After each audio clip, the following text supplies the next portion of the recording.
The doorbell rings. 2 men at the door. She goes to close the door on them. They force themselves in with guns. They take her by force. They hooded me as soon as I went into the van. A deputy chases them down. I opened the rear door of the van. It scared me, so I jumped back and I shut the door. Follow and listen to the 48 Hours podcast on Apple Podcasts, Amazon Music, or wherever you get your podcasts. A popular college professor found dead in a hot tub. Accident or murder? Suspected her boyfriend. Then, a stunning act from their host. A sudden shotgun blast. There's something he's hiding. Follow and listen to the 48 Hours podcast on Apple Podcasts, Amazon Music, or wherever you get your podcasts. Tonight, heartbreak and terror in a major American city after another deadly shooting at a high school. The chaos in the classrooms. Students jump from windows to escape the shooter. Tonight, the reunions with loved ones, the victims, and the emotional toll. Everyone who survived here is going to take home trauma. Fears tonight that Putin could use a dirty bomb in Ukraine. CBS's Holly Williams shows us the signs tonight that the Russians are getting ready for a major escalation. America's failing report card. The impacts tonight of the COVID pandemic on school children. An historic setback in math and reading test scores. CBS's Nikki Batiste has important information for parents. And it's Breast Cancer Awareness Month. Why mammograms fail to detect tumors in some women. CBS's Roxana Saberi has the questions every woman should ask their doctor.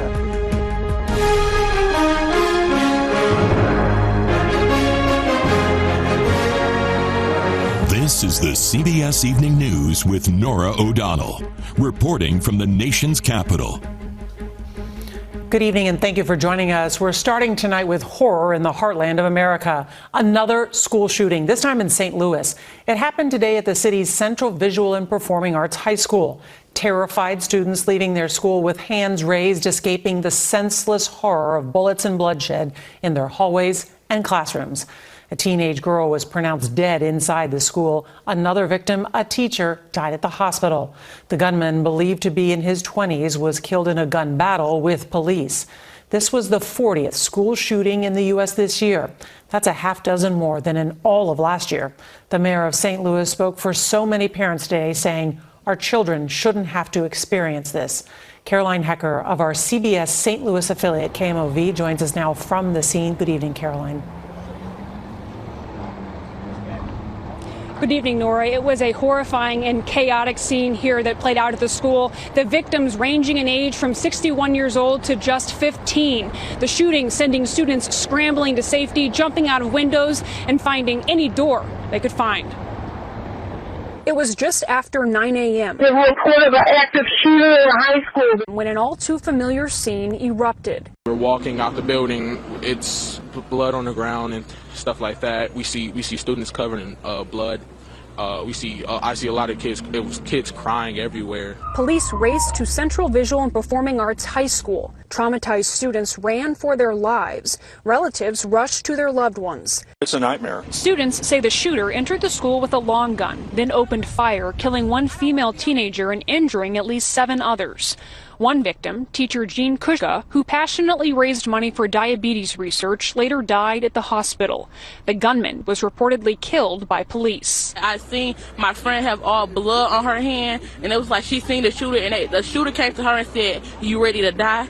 And just see her just screaming and crying, and it was just hurt me. As the community mourns, there are questions about safety at the school where authorities say 7 security personnel were on duty at the time. It was that timely response by that security officer, the fact that the door did cause pause for the suspect, that bought us some time. But yes, the doors were locked. Investigators located the suspect's car and are searching for more clues to the gunman's motive. Everyone who survived here is going to take home trauma. Even the officers who responded here, the firefighters and the paramedics who worked on people here are going to experience some degree of trauma.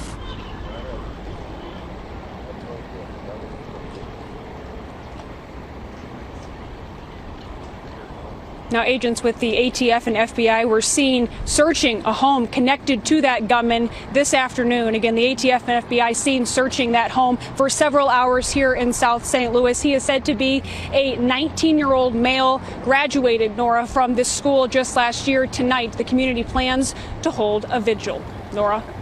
Caroline Hecker, thank you so much. Well, today, an admitted school shooter faced a judge in a Michigan courtroom.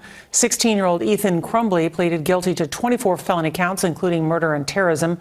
Crumbley shot and killed 4 schoolmates and wounded 7 other people last November at Oxford High School. He could face life in prison.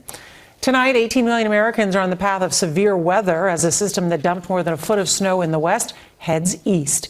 The Weather Channel's Mike Bettis is following the powerful storms for us. Good evening, Mike. Norah, good evening. We have 2 seasons playing out across the country right now. Winter across the west, including about 16 inches of snow falling in Bozeman, Montana, everything coated in white. A lot of snow reports across the west. Tons of snow across Idaho, Montana, extending right down into the Colorado Rockies. And we believe at least one more day, if not 2, of snow for us here in the west. And then we have spring severe weather almost across the south. You can see a big line of storms across Texas. This will be 1 o'clock in the morning. That entire line pushes across Mississippi, Tennessee, and Alabama through the day on Tuesday. An outside risk, we could also see some tornadoes with these storms. That'll affect you through Birmingham and Atlanta for the Tuesday evening drive. For some of these places, welcome rain. Nor we know the drought conditions across the Mississippi right now with low water levels, so all this is very beneficial. Well, that's some good news. Mike Bettis, thank you. Well, tonight, a new report erases all doubt that the COVID pandemic caused an historic setback for America's school children. Math scores saw their biggest decline on record. Reading scores, their lowest in 3 decades. Education Secretary Miguel Cardona calls the report appalling. CBS's Nikki Batiste has more, including what parents can do. New York City mother Luana Factora says her son Madden struggled during the pandemic. He's now in 8th grade. Before the pandemic, he was always on the honor roll. After that, it was just, he couldn't get his grades back up. It was pretty hard, challenging. The 2022 National Assessment of Educational Progress reports math scores for 4th and 8th graders plummeted since the last test in 2019. It was the largest decline in math since testing began in 1990, with nearly 4 in 10 8th graders failing to grasp basic math concepts and only 1 in 3 students meeting reading proficiency standards. The results were sobering. Peggy Carr is the commissioner of the National Center for Education Statistics. The results showed Black and Hispanic students fell further behind than their white and Asian peers, and girls declined faster than boys.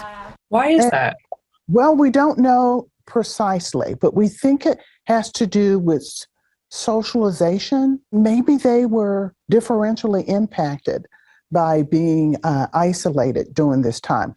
Carr says while schools should focus on boosting math scores, parents can help their children make up lost ground simply by reading together.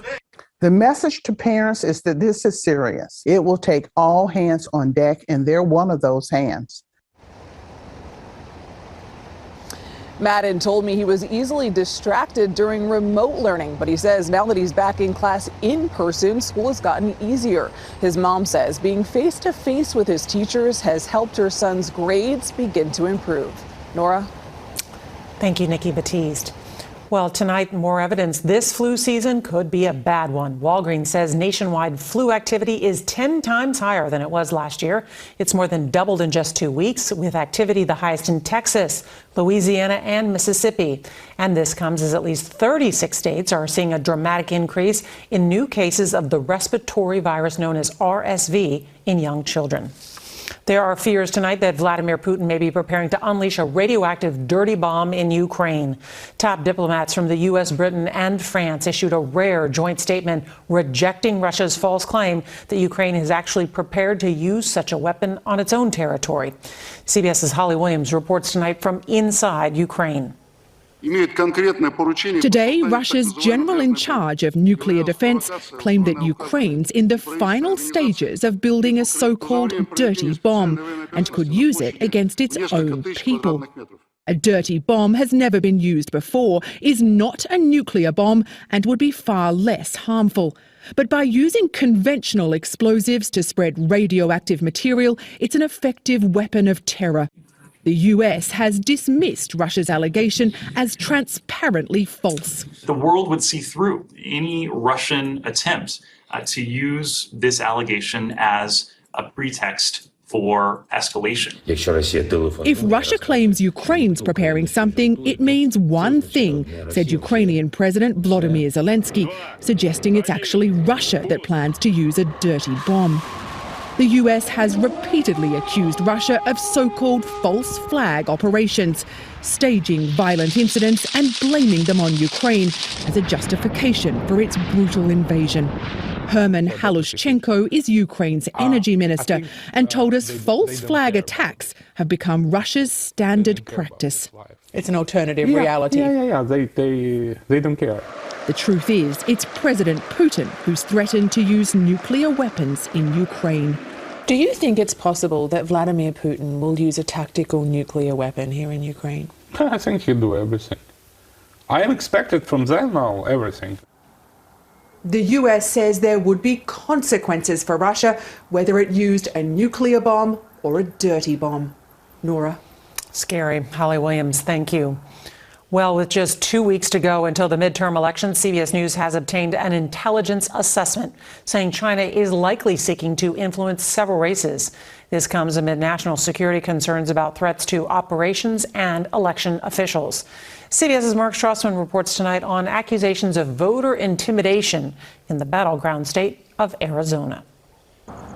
Armed vigilantes dressed in tactical gear patrol ballot drop boxes near Phoenix. Disruptive, even intimidating. Multiple voters have filed formal complaints. In this home stretch for 2022's midterm elections, Arizona may be America's hotbed for election conspiracy theorists. We're going to take a sledgehammer to these damn electronic voting machines. Republican Carrie Lake, running for governor here, pushes suspicions about shadowy threats to voter integrity without a shred of proof. Mark Fincham, Arizona's Republican Secretary of State candidate, tweeted, "Watch all drop boxes, period. Save the Republic." Threats to harass you online, but also threats to physically harm you. Stephen Richer is the Maricopa County Recorder, in charge of voter registration and in this room, counting early voting. This Republican's appalled by his own party's election deniers. It's especially frustrating when people knowingly do it to satisfy a selfish desire for political gain or for pecuniary gain. Early voters now crowd polls across America. Over the weekend, 80,000 Georgians voted in a single day. Compared to the same day 4 years ago, an increase of 159%. Other states like North Carolina and Florida report similar surges for many reasons, including the fight to control the U.S. Senate. These 10 states featured dogfights for Senate seats. One of them, Pennsylvania.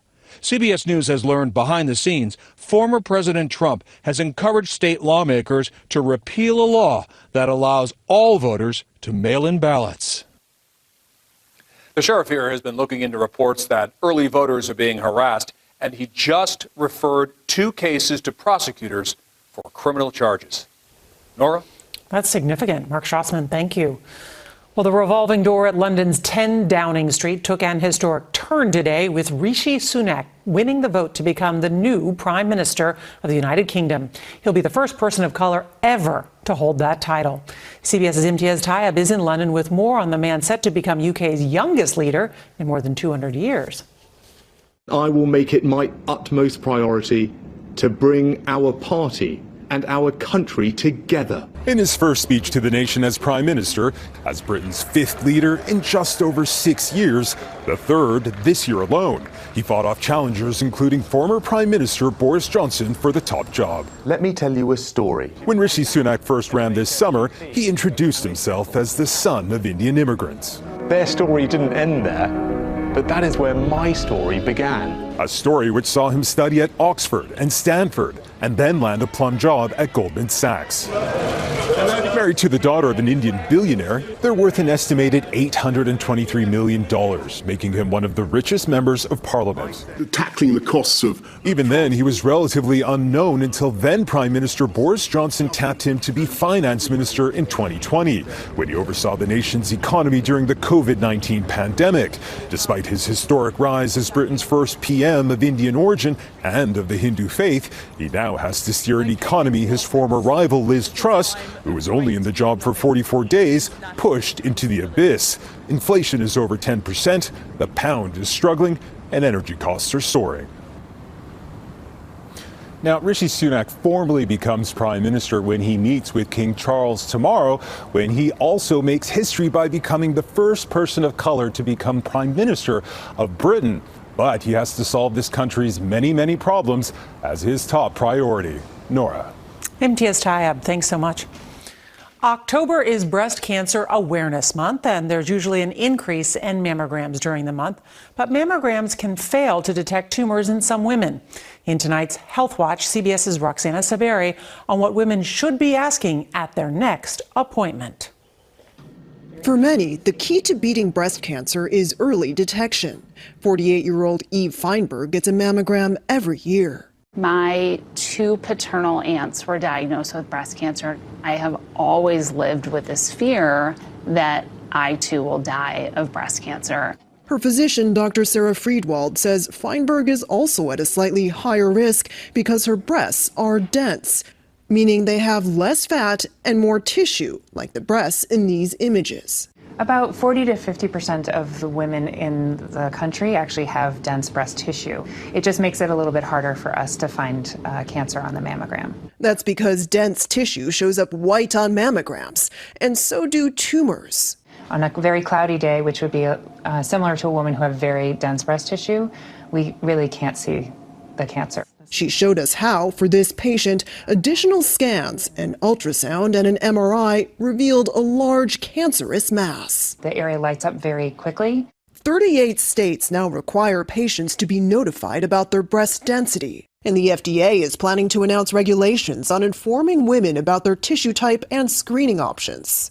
Patients should ask their doctor about their tissue type, and if additional tests are needed, make sure to get a medical order and check if their insurance company requires pre-approval and covers the cost, ranging from a few hundred to thousands of dollars.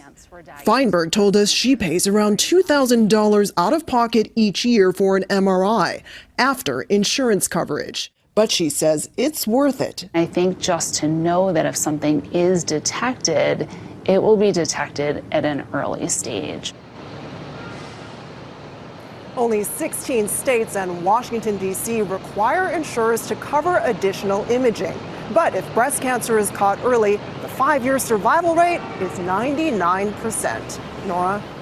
Roxana, thank you so much for that great reporting and information. It is such an important topic. I actually went today to get my mammogram and sonogram. It took about an hour and a half, and while not comfortable for a few minutes, we all know this can save lives. So tomorrow we're going to take a look at the racial disparity, the survival rate for women of color, which is much lower than for white women. Why is that, and what can be done? That's tomorrow right here. There is shock and sadness in Hollywood tonight following the tragic death of beloved Will and Grace actor Leslie Jordan. That story when we return. This is The Takeout with Major Garrett. This week, Marjorie Dannenfelser, president of Susan B. Anthony Pro-Life America. What would you say about the reporting and the rhetoric that's come from Herschel Walker? I cannot see into his heart and know the whole truth. Yes, I can see that it would be most seriously disturbing about if any of it is true. Like, we've dealt with a lot of imperfect candidates. For more from this week's conversation, follow The Takeout with Major Garrett on Apple Podcasts or wherever you get your podcasts. I'm Mo Rocca, and it's been a while. But I've been busy digging up even more stories about the people and things of the past that are fascinating me now. What did your father think of the label, of the whole idea of the Latin lover? From the screen idols who redefined Hollywood's leading man. I think it was a love-hate relationship. My dad hated the word macho. That's what I call the Latin lover type of a role, which is one-dimensional. to the dog who introduced millions of kids to classic literature. I remember, on my 10th birthday, I think it was, we were going to go mini golfing, and I insisted, but we had to stay home for Wishbone first. Listen to Mobituaries wherever you get your podcasts.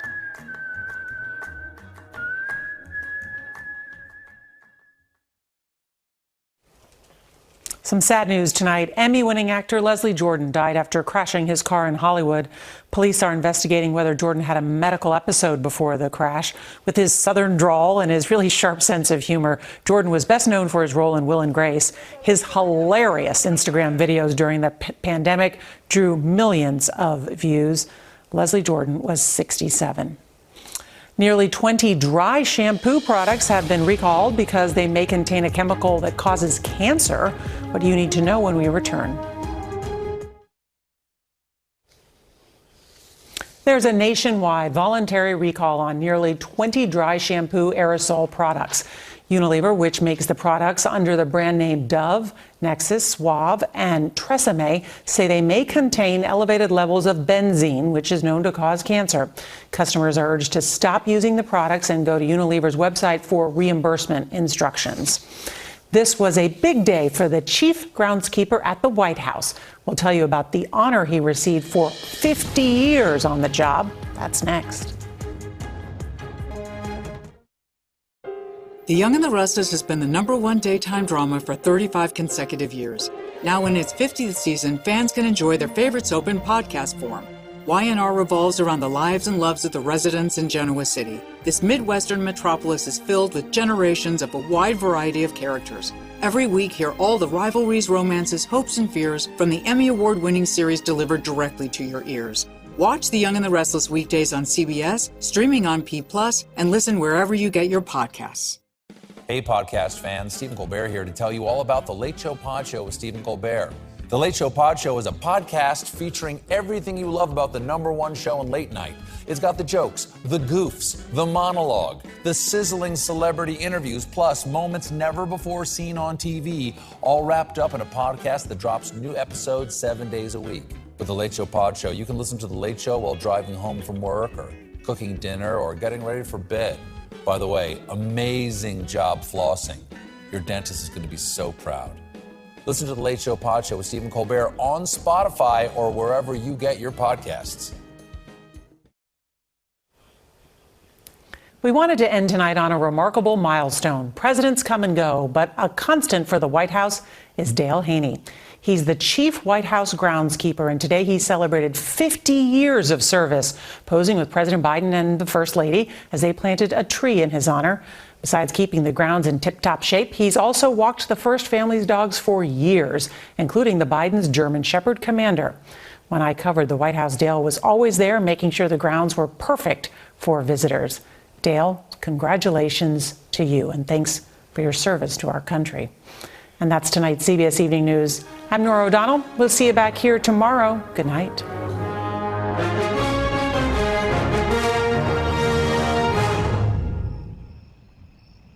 This October, Paramount Plus is your destination for peak screaming. Scary equals... With maniacal movies like Orphan, First Kill. It's lovely to be back. Frightening family films like Monster High, the movie. Welcome to Monster High. Scary series like Evil, Ghosts, and Teen Wolf. There's something out there. Plus an entire collection of other devilish delights. Peak screaming on Paramount Plus. Stream now. With Paramount Plus, the time has come to dance, laugh, sing, stand up, and celebrate. Hooray! From original series like Cecilia and Star Trek Discovery. We are your family. To family favorites like Dora the Explorer and the Casa Grandes. Now this is a party. To new movies like Secret Headquarters and Beatriz at Dinner. Nice to meet you. Let's rediscover who we are, how far we've come, and where we'll go next. One mountain, una familia. Stream the Hispanic Heritage Collection on Paramount Plus.